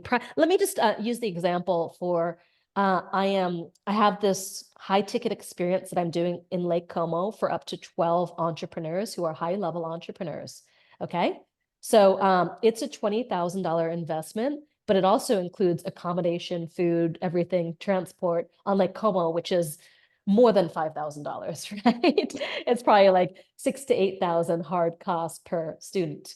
So I might say something along the lines of, well, it costs $60,000 a day to work with me, and you're going to have access to me for 3 full days in a small group of people. Plus, when you sign up now, I'm going to throw in a bonus 60-minute private coaching call with me valued at $6,000, right? Mhm. So I'm like framing the investment, right? Yes. So, and I would probably also ask them, well, this is for people who want a program at the $10,000 or $20,000 mark, right? They want to sell a $10,000 or $20,000 product. I'm going to say, well, most of our participants will earn back their investment with just 1 or 2 sales. Mhm. I might have asked them, how much are you planning to thinking about selling this product for? Okay, 20,000. Well, great. That means that because the investment to join us is so it is 20,000. So you can earn back your investment with just a single sale. Do you think that if you had my, expertise on your product for 3 days straight in a small Yeah. group setting, plus a private coaching call, that we could take care of that for you? Yeah, 100%. You see what I mean? It's like you're showing the value and you're contrasting the value. So that Yeah. price anchoring, you'll see hear it in a webinar. Now, someone might say, and I'm not going to ask you to invest $10,000 from this. I might not even ask you to invest five. All I'm asking you to invest today is $2,000. You know, it's a psychological technique, and this is legitimate. You want to find a legitimate way to do it, so it's a real value comparison. Yeah. So if you, before bringing up the price, really mention that, then I think it might go over easier, right? Mhm. So would you be willing to invest $97 now to save $300 to $500 over the next, over the next year, while feeling healthier and having a healthier environment for yourself and your family, and feeling like you're giving back? Well, yeah, I would be. Well, great. Yeah. You see it. Go ahead. Well, so then based on what you're saying, then I could kind of switch a little bit my mission statement, as you're saying, to sort of include that where it's a bit more presented flat right there. That is information that you can just take in and hone in really easily. And I was kind of targeting it from integrate like X number of habits into your schedule, Oh, that just which sounds like give, a pain. You see what I'm saying? You yeah. can do it. Does that make sense? But I got to integrate 10 more habits. I can barely integrate like feeding myself and going to sleep, And And this is that's what, why I had only done three, not to scare them. But I think that your approach definitely is just more yeah, positive in the mindset. they're doing the same thing. So I want you all to see this. No matter, you're going to Yeah. still teach them how to integrate these shifts. But Yeah. for them, this big benefit is they're saving $300 to $500 a year. They're more healthy. Their environment is cleaner, whatever it happens to be. Yes. Mm-hmm. So it's the same thing. It's just that you're the hook, because the problem with the sustainability, I did my master's thesis on the environment, okay? And I actually, the name of my thesis was It's Not Easy Being Green, the Failure of the Environment Movement to Actually Make People Care. And Yeah. it's because if you don't make something self-interested, and I hate that this is true, okay? So don't blame them. Yeah. Don't blame the messenger here, okay? Don't shoot the messenger, because this is just, I've seen this with hundreds of thousands. I do this work because I have a big mission for the world. This is my purpose, okay? And of course, I need to keep the machine running and Yeah. pay everybody, and even pay for the coaches and the experiences and things we're going to ship you and all of that. But if there's not a clear, compelling, self-interested reason for someone to say yes, something else is going to be higher priority for them. Yeah. Does this make sense? It makes sense. I think also what we're touching on though, and it's a big thing with this specifically, as you're talking about, like to the environment and make people care, is there's a lot of like resistance and fear and like having to change what they do, who they are, whatnot, and like feeling like they're not, it doesn't matter. Yeah. I But to make it initially, self-interested. Like this is, see, the more powerful thing is save $300 to $500 off your expenses every single year while feeling healthier and creating a healthier environment for you and your family. You see the difference? yeah, Not talking about behavior change, not talking about habit development, right? We're not talking about the hard stuff. We're talking about the payoff here. And it's yeah, self-interested. How can you say no to making a $97 investment that will save you $300 to $500 while making you, so you just want to make it a no-brainer for people. yeah. And a lot of that's the Um, simplification of the message. Yeah, based on that though, like I had two different names for the course. One was quite whimsical, and it was like become a winner, and because they're in the Win Academy, which is Wonderful Institute of Nature, but that's so whimsical. And then the other one was Green Habit Academy, but I don't want to scare them with the word academy. And now you're saying habit, maybe I should be careful with Mhm. using that word. Um, Um, are these yeah, so my personal? question kind of is integrating, what you're giving me as feedback, how to, Yeah. Well, I have to be careful not to take too many questions here. I mean, you yeah, could call yeah, it something as simple as greenhouse, you know? Right? It doesn't have to be something really, really fancy. yeah. But can you really quickly, though, just to help everybody else on the line, uh, oh, that sounds so cool. Just tell me what you were saying before, okay? Before I just coached you in the way that I did. That sounds so cool. Now make the pivot and to whatever you were doing before. Okay, so the pivot would be like, awesome, if you want to learn more and be able to integrate it yourself and save all this money while being healthy and also like, just reducing the waste and having a greener footprint. you can da da da da da. Yeah. So it's a little complex. Can you all see that? It's a little on the complex side versus would it be worth $97 today to save $300 to $500 off your annual, cosmetics and household goods and products bill while feeling healthier and creating a healthier environment for you, right? Okay. And Hone it then how in. would you Okay. how would you all respond to that? Just write in the chat, yes or no, what a question I just said. Because it's a really simple equation that, look, a lot of people are saying yes. Well, that's the investment to join my greenhouse program. And, yeah, that's the investment to join my greenhouse program and get this, and quickly get this taken care of. Right? Okay. Okay. Yeah. And then I saw someone said yes, but need belief. So then in that conversation, it'd be very easy for me to name a few I don't know items what and need then belief means though. So just for the record, I just don't know what that means. But yes. So you'll Okay. have probably covered all of that other stuff previously anyway, Mhm. And Yeah. and then you want some urgency. Well, that's the investment to join my green home program, and we're getting started next week, So you want to have some urgency there too. Don't leave it hanging, right? Okay. Yeah. Are you in? Yeah. Yeah. I So appreciate this because I'm not a seller. yeah. I give. What happens too in that energetic is you end up selling from your back foot. Does that make sense? And then and this, I see this a lot with students, is that you could actually say everything right, but if you're not owning it, the energetic is something that people feel. Does that make sense? Mhm. But if you know, like, you're like, I want you to think this is fantastic. Like in your own mind, this is a freaking no-brainer. I mean, everybody should do this. Like, I want you to think this and believe this. Yeah. And from that point, be like, yeah. And that's the investment to join my green home program. And that's what you'll have 30 days from now. Are you in? Okay. Are you in? We get started on Monday. Can you see the difference? It's like Yeah. there's enthusiasm and my enthusiasm helps carry their enthusiasm as well. Yeah. The excitement. Yeah. Right? Yeah. And that's Perfect. Okay. right. So this is a shift. So how many of you are making like an offer, but you're kind of like tentative or on your back foot or you're not sure, whatever. People feel that, right? So and if you've never sold it before, like you don't have the proof of all the results that you've gotten for people, but Exactly. you do have to then focus on your own belief and the power of it. Okay. And then by being on your back foot, you meant like not bringing that enthusiasm enough onto the plate and the urgency. It means there's hesitation. Does that Yeah. make sense? Yeah.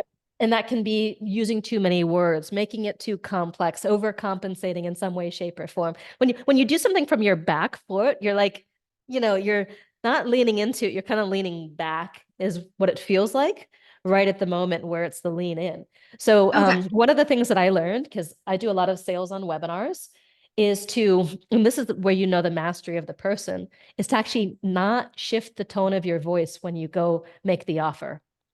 Because what Okay. happens is we all like, get quieter or we get more hesitant or we're like, it's $100, we just do weird things, okay? All of a sudden. So you want to practice it to the point where there's no hesitation, there's no shift in you and your energetic, right? So I was at this New Year's party, and this is kind of an off example. Um, uh, but there was a woman there who's a sex expert. Her name is Susan Bratton. And she was a spokesperson for this lubricant product called Euphoria. And she had packets of big boxes of lube for everyone, right? And she's handing them out at this party. And she's like, and she's an older woman. She's probably close to 70, right? And she's voluptuous and she freaking owned it. She's like, hey, I've got these, these quickie packets for you. Now, her name is Susan Bratton.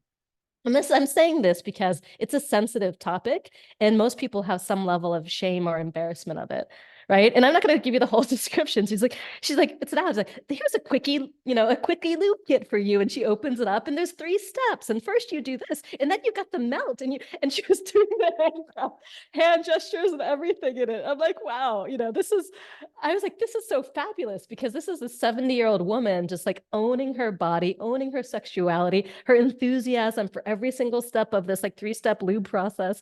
I was just like in awe of how well she did this. Right.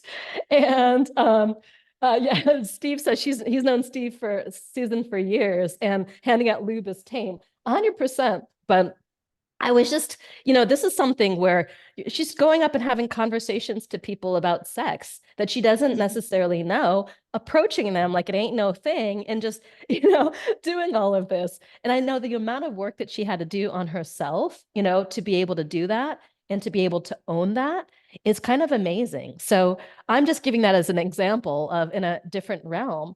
But everyone was just like, cool, cool, and excited to get the gift and all of that. So, that's kind of what we have to do. So, like, I know she's a pro and she's a spokesperson, because no matter where the topic went, the level of enthusiasm and confidence she was able to have on talking about that. So that's what you want when you shift into making the sale or dropping a price or making a call to action.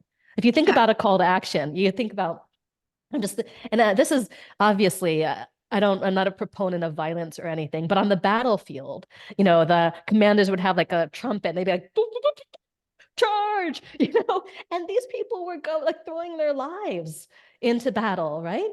But they weren't being like, all right, dudes, you're about to get speared, and it wasn't like that. But can you imagine if the commander of troops was trying to lead the men from the back foot there? Like, no one's throwing themselves into battle. And, even though this is a much smaller scenario, it's the same thing. Like, this is the call to action. This is where, if you look at the hero's journey, it's where you meet the mentor, and then there's the call to action. You are, the mentor here, inviting them on a call to action where they leave the ordinary world behind of where they currently are and embark on this exciting adventure, which is also a little uncomfortable. So if you think about that, how would you make a call to action, right? Try it again. Oh, that's so awesome. That's such an important thing. Yeah, I'm definitely gonna be rewatching this multiple times to help me, but my current new call to action would be more along the lines of, yeah, so if you're really excited about, saving money, saving the planet, and saving yourself time, join in today and we'll start the journey. It's much better, much more better. Yeah. And I get really specific with the higher numbers is the only thing, because that you're anchoring there's a psychological trick. It's called price anchoring. And that's actually a trick that really works too. But this goes, yeah. All right. Thank you. I think you've gone off camera, but I think we did this. Was this helpful to anyone else as well? Beautiful. Well, this is where all the juicy stuff comes up, on these calls. As you're in the launch mode, they get juicier and juicier. All right, let's keep on going. Thank you.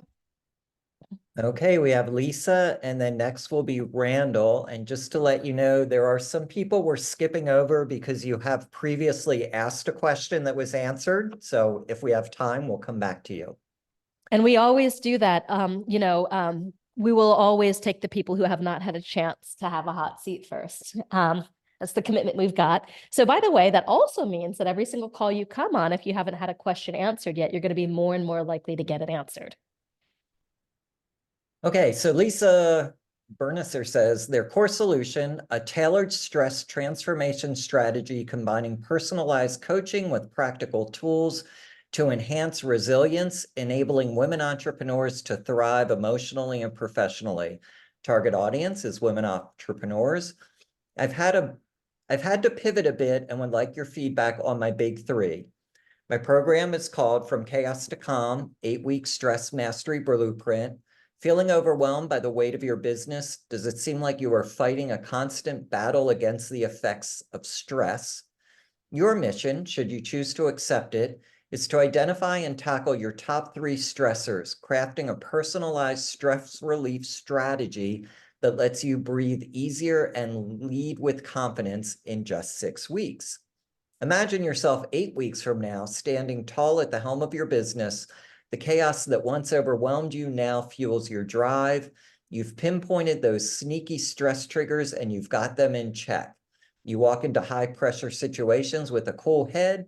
Decisions come easier and you're living proof that balance isn't a myth. You've got this because you've mastered this.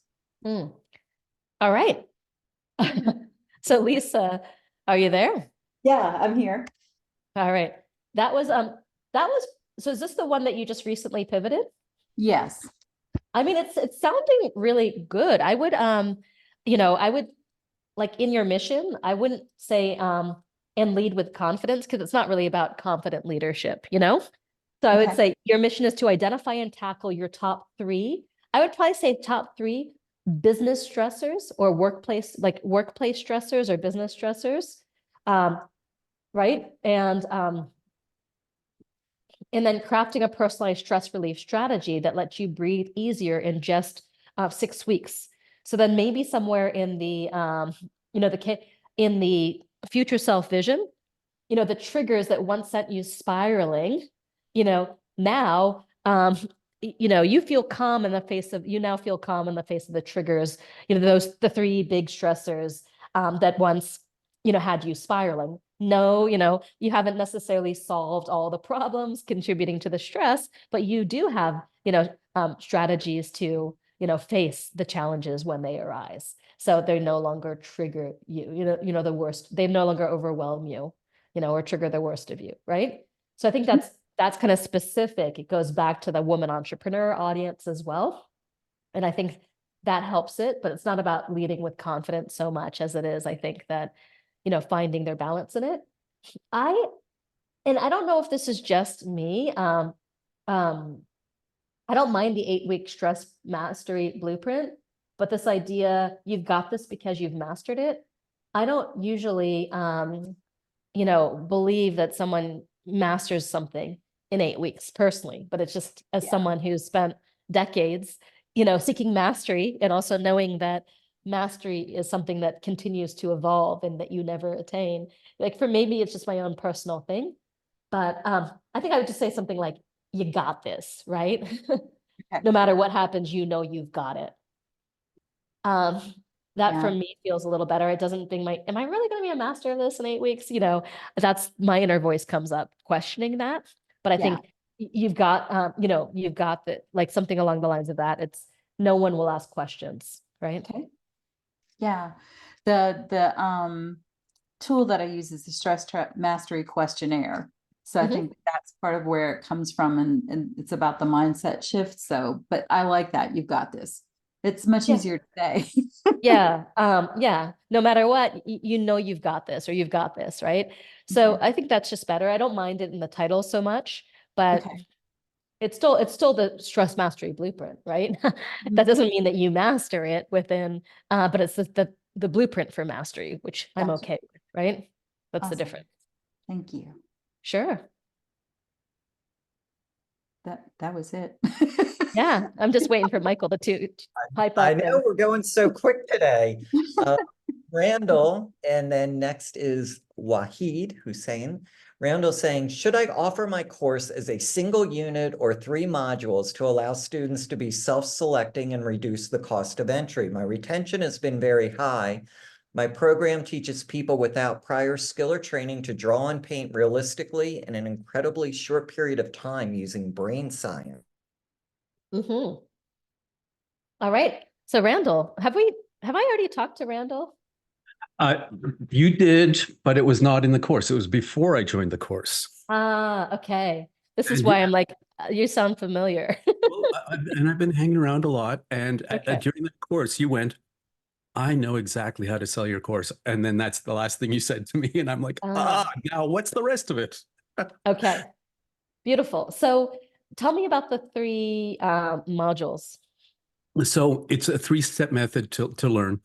And the first module is how to draw in line. So it's very simple. It's about edges. And then it's about learning to draw in tone, so light and dark. And then the third step is how to draw or paint in color. And each one builds on the last. And I found that there's a a lot of people who they just want to learn how to draw in line. They just want to discover, oh, that's what I can do. They're not serious about getting any further. And I thought, if I only sell the big course, then the cost is triple, and I cut out those people who are just playing around.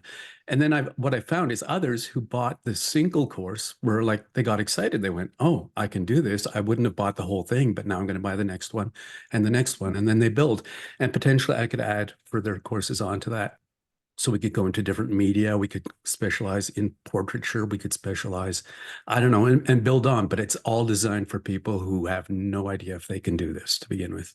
Great. So what is the price point? I've got it right now at $297 Canadian for each module. Okay. Yeah. So then the whole thing is what, about 900 or? Yeah, and then there'll be a discount if they buy them all at once. Yeah. Fine. So what would that be if they bought them all at once? Oh, I'm thinking maybe 100 off.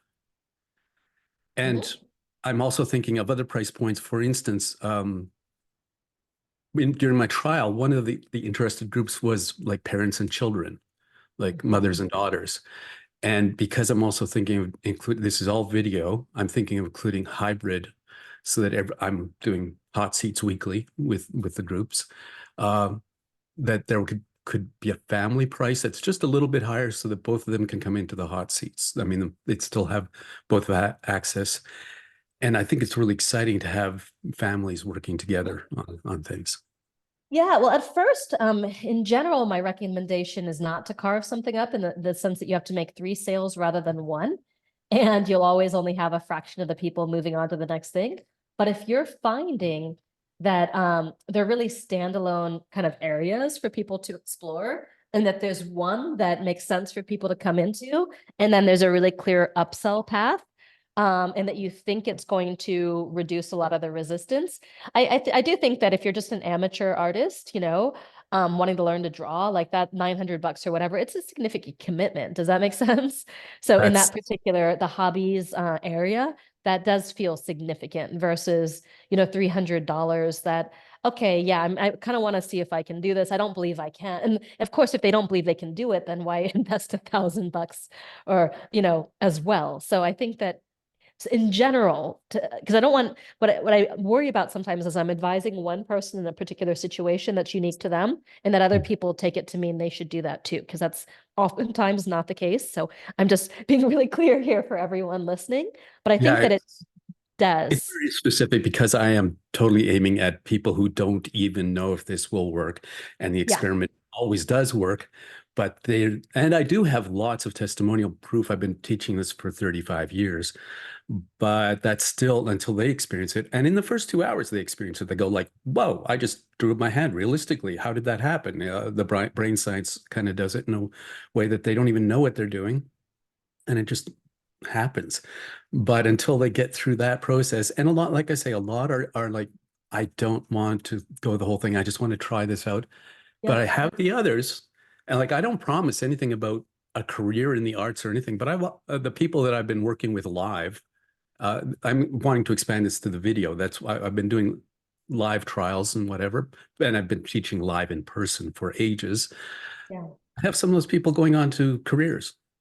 And that's not expected, right? But they as they keep going, they're going, I love this. And I now know I can do it. And now I'm going to start selling. And I'm like, wonderful. Wonderful. I think it makes sense. I would though, focus on the one is there one that people tend to be more wanting to try at the start? Like the line one? It's the line one, absolutely.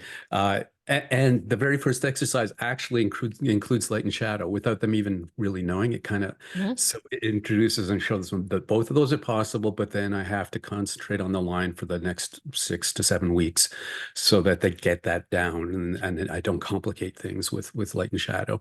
And then we just focus light and shadow, then we add color in. That makes sense to me, because you got to start with the line anyway, I think in this particular case, I'm a yes. Okay, cool. Yeah. And I know I'm not allowed to ask any more questions, but how do I sell this? Oh, just a small one, right? Yeah, that's just everything. Here's the whole thing. Yeah. I would certainly do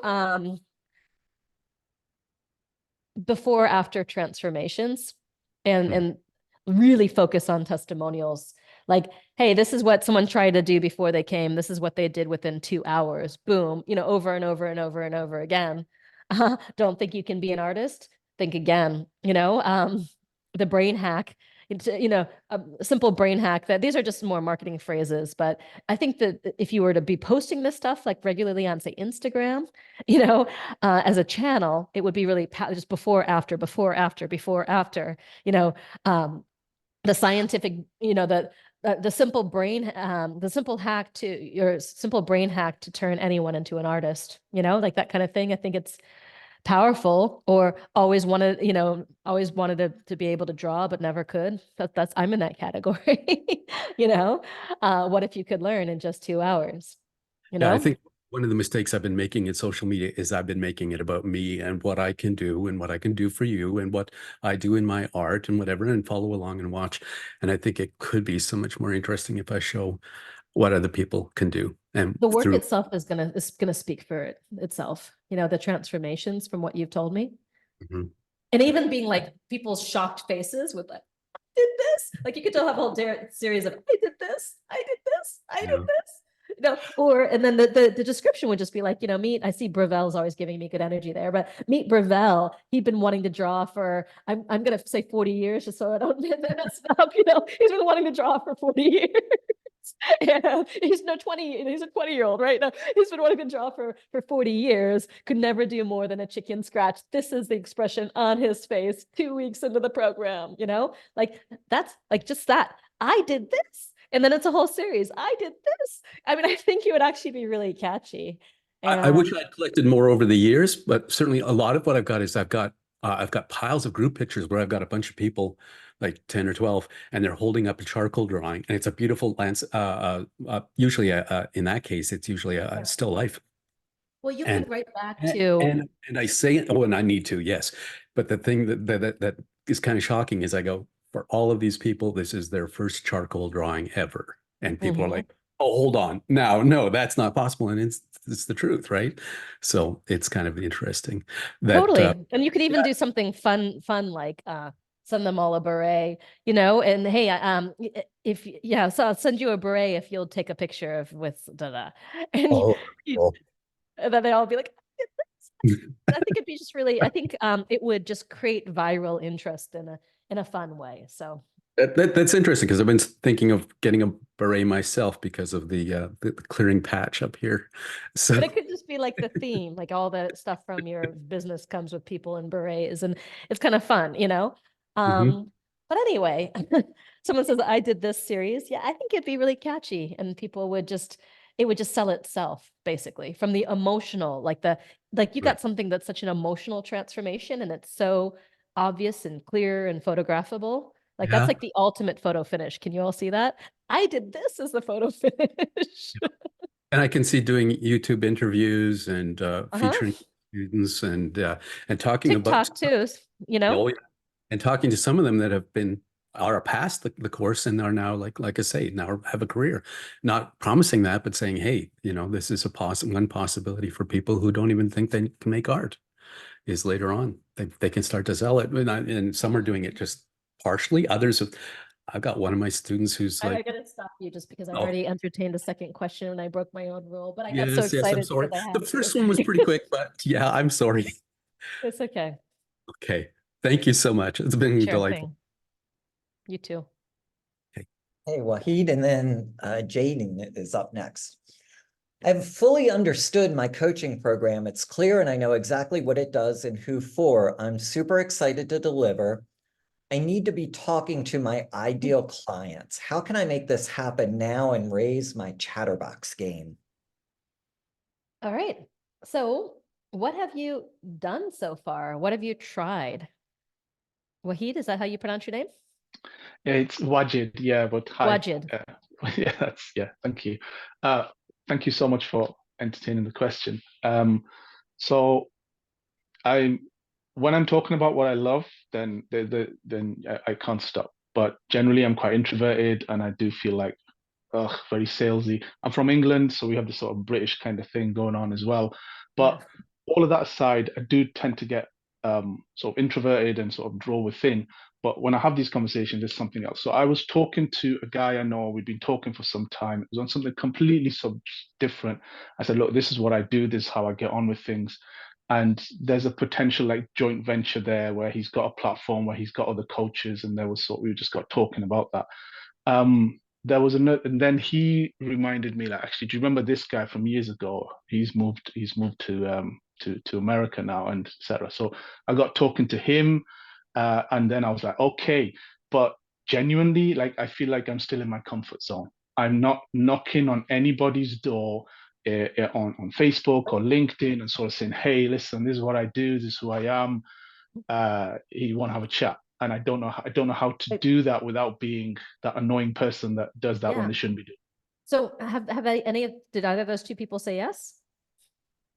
So one of them, I've got a follow-up call this week. Mhm. So that's like a Zoom thing that's happening Friday afternoon, depending on what happens. It's either Friday or Saturday, but that's a conversation we're going to have, and see where it goes. I think the thing with that guy, the American guy, is that he's got quite a unique network, and I think if I can get into that network, that will make a big difference as well. Great. So I'm gonna grab like something from my closet because we used my space for this big kind of New Year's Eve, not the whole party, but and so I put stuff away and I didn't bring it back. But give me a second because I need to show you something. Okay.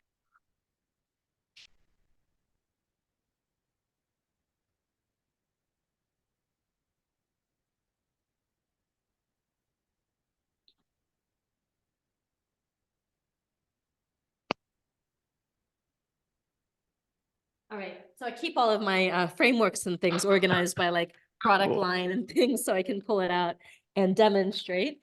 Keep it on my desk here. So I am looking at, I think this. All right. So circle of influence. Have you seen me talk about the circle of influence before? Wajid, right? Wajid? Watch it. Yeah, that's fine. Yeah. Thank you. Okay. Marisa. Yeah. Okay. Yeah. So it says friends, associates, friends of friends, strangers. So marketing is easier, marketing gets harder, right? Yeah. So it's possible for many people in EPM, you are going to fill your MVP with friends, associates, and friends of friends. This is making sense. So the Yeah. pure strangers, I don't recommend focusing on pure strangers right out of the gate because you have to be a lot more dialed in and you have to have more confidence. You need to gain some skill sets because that's going to be really hard to reach out for someone you have no idea who they are. But Okay. usually, like you can absolutely do this, especially if you're a friend of friend. Like, so for example, that guy in America's audience, it's friends of friends. Can you see that in the sense that it's his Yeah. audience? So it puts it into this camp versus total strangers. Like if you were to try to reach his network, not through him, it would be strangers. So a lot of times Okay. people are, this is a good place to start because it's a little bit easier when it's your first time out of the gate, you're figuring out your messaging, you're doing things. It's not, and then when I say friends here, like you're not necessarily just trying to sell all your friends, okay? But it's a launch pad for you to start having Yeah. like a lot of times it'll be really the friends point you to the friends of friends for sure. So yeah, Steve says Facebook followers are a good place to start too. Yes, so there's all of the people that you are connected to on any social media platform that if you post, there's a chance they're going to see it, or you can private message a lot of people. So when you get to the fast result freebie training, that in module 4, I actually give an exact note that I sent when I was first getting started to everyone that I knew on Facebook. And it was more like, hey, I met you along the way, or, you know, maybe we're friends, or I met you along the way and we haven't been in touch. I've just had a major life pivot, wanted to give you an update and where I was at. And I just shared like what I've been up to and that I've gone into business with myself. And if you want to check it out, here's a free gift. It was like really non-committal like that, right? And that just started the conversations with all the people that I was already connected to. So I just actually sent, I think you could send in groups of 70 at the time, and I just batch them. I wouldn't do that today. I would probably take the time to private message each person individually, even if it's 5,000, or hire someone in Fiverr to do it for you. But if you weren't concerned about, or just pay your little like a nephew or son or whatever, if you don't want to give someone your login access, just pay the neighborhood kid, and just say, hey, sit here and send this to all of them, right? Because that's one great way to do this, but it's you're usually leading with some kind of give, right?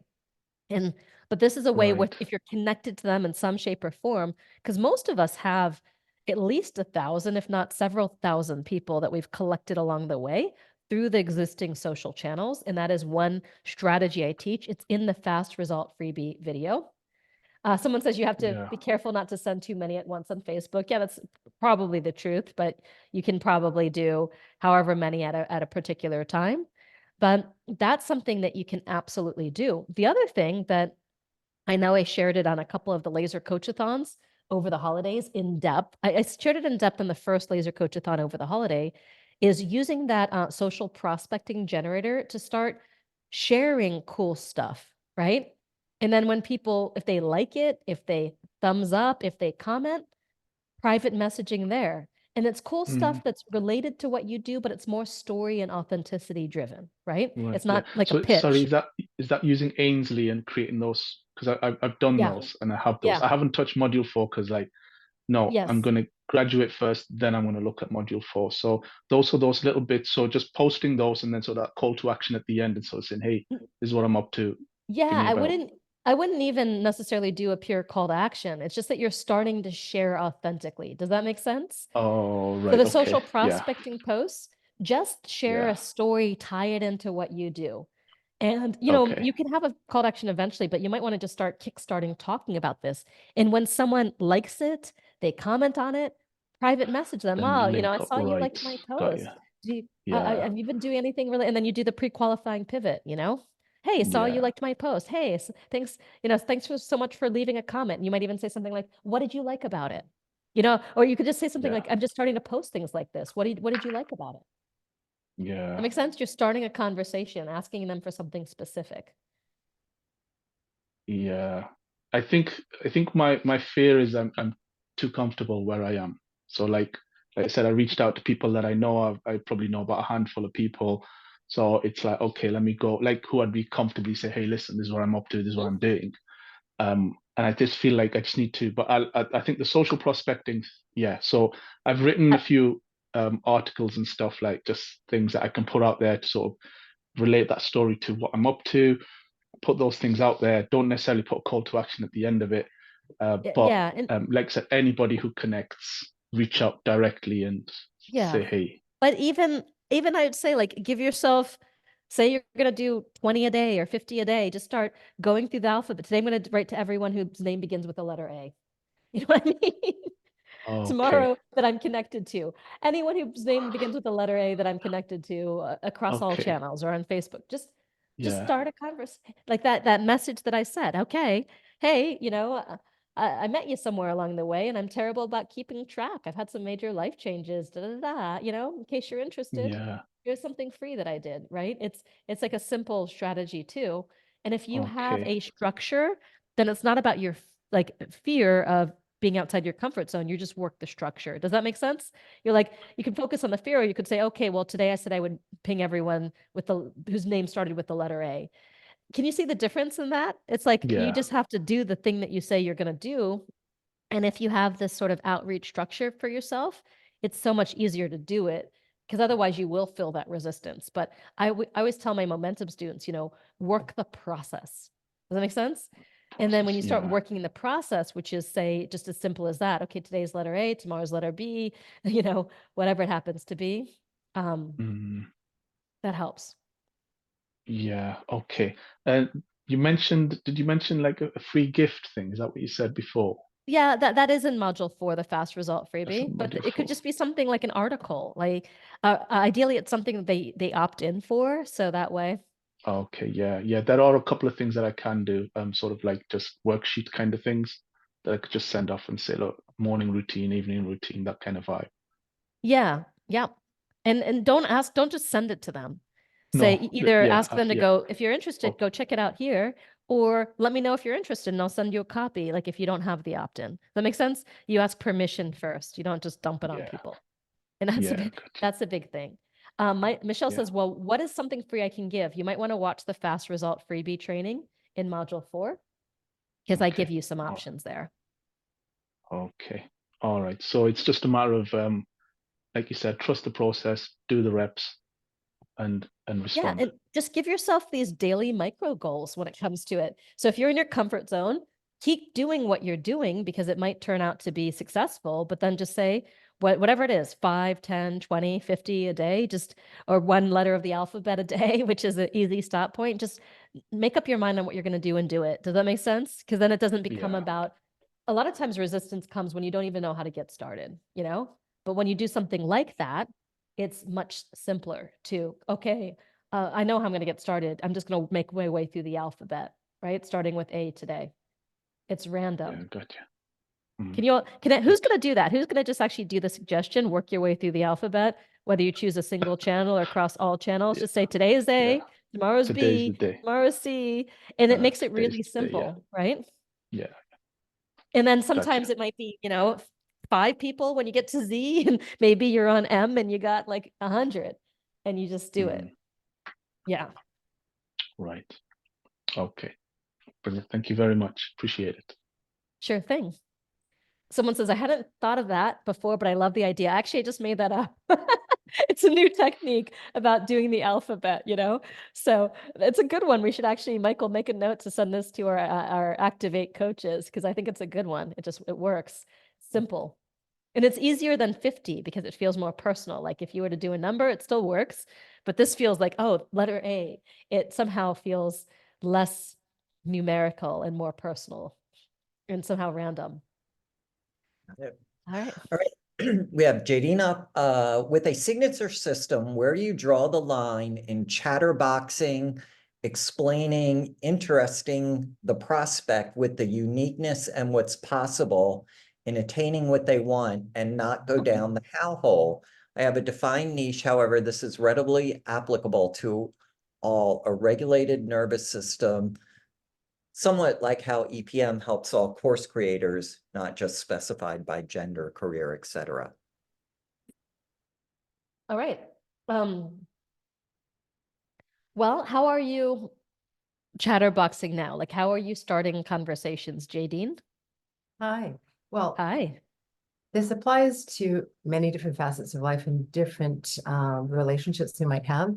So I end up segueing from the niche, which is highly successful and high achieving women, to their families, to their kids, to the people in their organizations, things like that. So I try to keep the conversation to them. But as we talk about like what's important to them and what is of interest, the conversation will drift a little bit. And so it ends up opening it up to the wonderful opportunities that you have in using the system, in how you're showing up in your presence, and how you're able to stay aligned with what you want and who you are now, using your presence and your energetic leadership in all facets of your life. And so that they have more time, sustainable energy reserves, time at the end of the weekend for those deeper connections they Okay, so want. what you're talking about drifting is you're talking about drifting from the niche, not just drifting from talking about going deeper into the how. Right. Well, the both, because then they'll say, well, what do you mean by energetic leadership? It's like, well, and what do you mean by presence? What is presence? And so when Well, we talk about how you're showing up for yourself and how you're showing up with others, affecting whatever happens next, how you're being perceived or reacted to, for example. I'm getting a little confused, Yeah. in Okay, the let me sense of, start. Let me okay. start then with just looking at the mission statement. Would that help? Well, Because no, that's I always want to key. answer the question, I guess, where, Sure. so I think that one thing that's really important, so if they're asking what is presence and what is energetic leadership, that Mhm. for me is a sign that you're using big abstract words that don't mean anything to people. Does that make sense? Yeah. And so when I say it sounds like you're drifting from the niche, is then if you're starting out using regulation, emotional regulations, nervous system regulation for the I don't context of, even talk about that I don't talk about that at all because that's too much of a big word and a system like, oh, that's going to be too difficult for me to do. I just talk to them about how we work on getting them more time and actually being able to hit the objectives that they've been successful with and they want to continue with in a different way so they avoid the burnout and have more time and energy.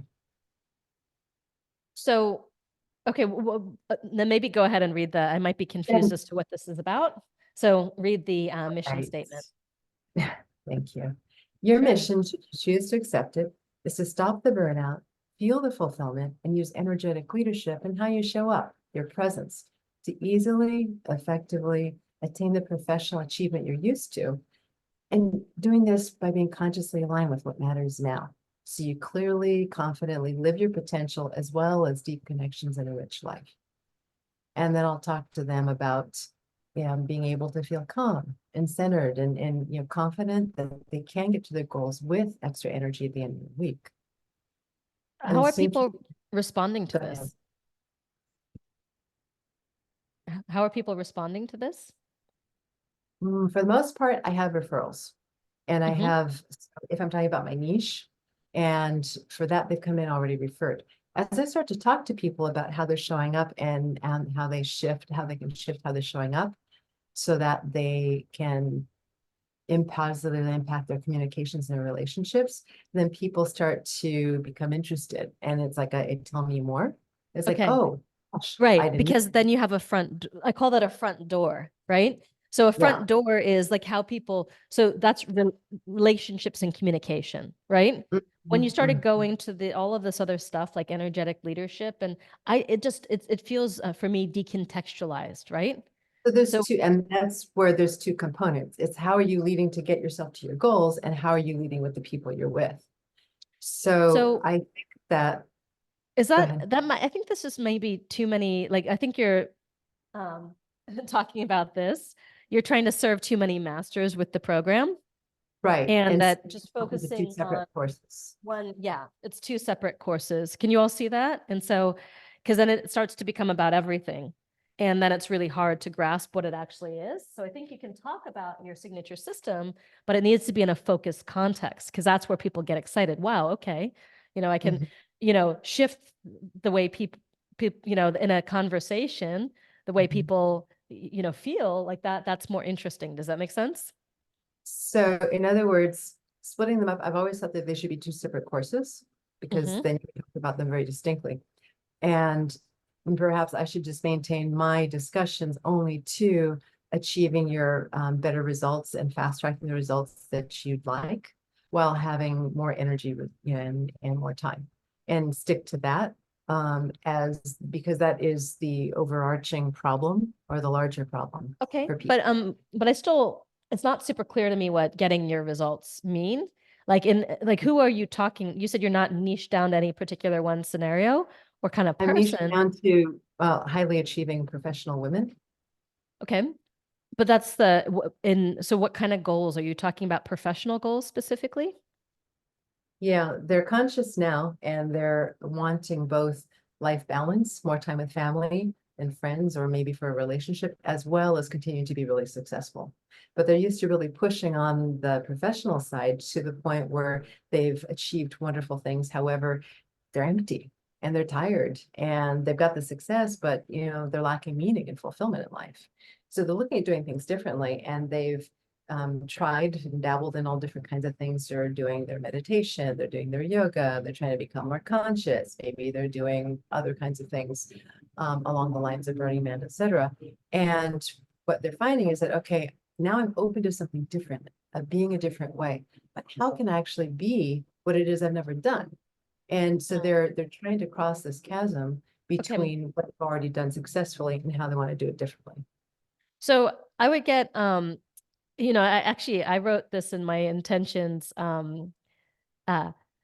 We had this guy, in these New Year's celebrations, gave us all his GIST journal process. His name is Mhm. Harry Massey. He's this kind of like health guy.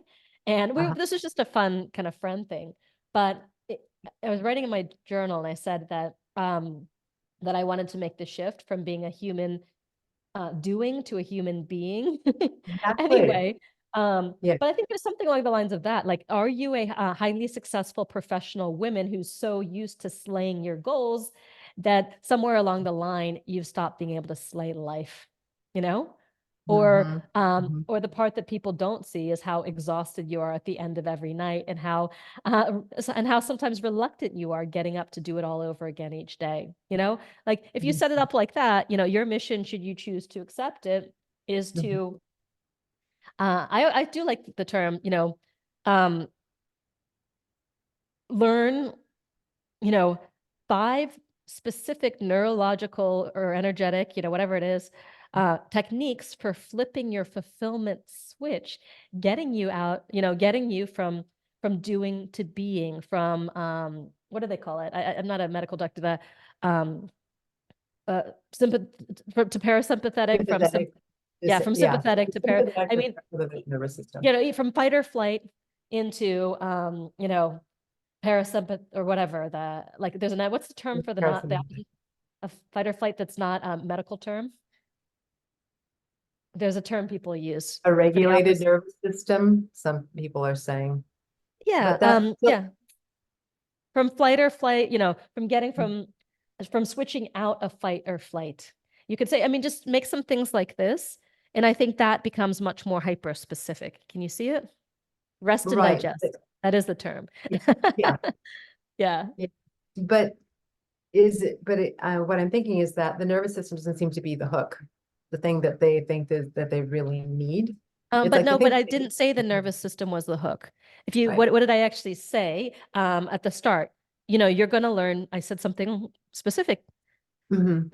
And Three five specific, I said steps or 3 five specific, whether it's things. energetic, whether it's neuroscientific, neural, whatever it is. I said you're going to Right. learn 3 or 4 or 5 specific techniques for flipping your fulfillment switch anytime you like. So you can move from, you know, so Mhm. the hook is the fulfillment switch, right? Mhm.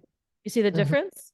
So Yeah. yeah, to go from stress or whatever you want to call that, fulfillment, calm, Yeah. whatever piece, Right. you know, something along the lines of that, that is the hook. You see the difference? It's not the Mhm. neurological, you could call it whatever that is, but it's this ability Yeah. to, oh, I can flip myself Mhm. anytime. So On the you, spot, in the yeah, moment. yeah. Yeah. So the fulfillment switch within whatever it is, 60 seconds. So you can start to, you know, so you can fundamentally change the way you operate, moving Mhm. from, you know, like I said, um, a constant state of, I said from doing, for constant state of doing to really embrace it to being, from fight or flight to rest and digest. You don't even have to say that. I'm just giving examples, you know, for what will really be relevant to people. I think Mhm. that for me now feels more specific. Okay. Yeah, because that's the challenge that I've had, because I get people referred in and they're usually, you know, C-suite executives or philanthropists, or, you know, Yeah. they're founders and things, and they come in off referral. So I just dive right in with what they need, now Yeah. needing to leverage it for everyone, right? But that for me, you know, relates because I know I'm like go mode, you know, and driven. Yeah, And constantly. does it feel like, yeah, you could even say that in the pre-qualification. Does it feel like you only have one mode, go mode, you know? Mhm. And but now you're starting to realize that you're losing some of your go, you know, or the go Mhm. doesn't motivate you as much as it used to. So Exactly. I think this could relate, and I think it's strong. Mhm. So then it does apply to different areas of their life, but it's really them making the switch, and it's driven by this professional drive that just seeps into everything else. Mhm. Right. Thank you very much. All right. Beautiful. All right. Well, we are at time. So I know I switched it up a little bit since yesterday was January 1st and I did my best year yet event. And if you, you know, were not able to come, I definitely recommend it. Like, this is a process I've used every year for 10 years. And it's like, gives me so much clarity. It has nothing to do with EPM. It's really looking at your year as a whole, what you want to do in your business over the course of the year, but definitely recommend registering, coming out, doing what you take. There's no replay. I'm sorry. And you only get the templates if you come out live, because what I'm giving you is like super, super valuable. So I know if I provide all that, then people don't come and they don't use it, and it will change the course of your year. And I'm super, super stoked for our next several calls too, because this is showtime with the MVP launch. And I'm here to help absolutely everyone I possibly can to just persist, to pivot, to listen, to, create the systems for being out of your comfort zone, like we talked about with Wajid.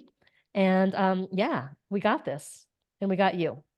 All right, take care. Go out there, live your message. Bye, y'all. Thank you. Bye.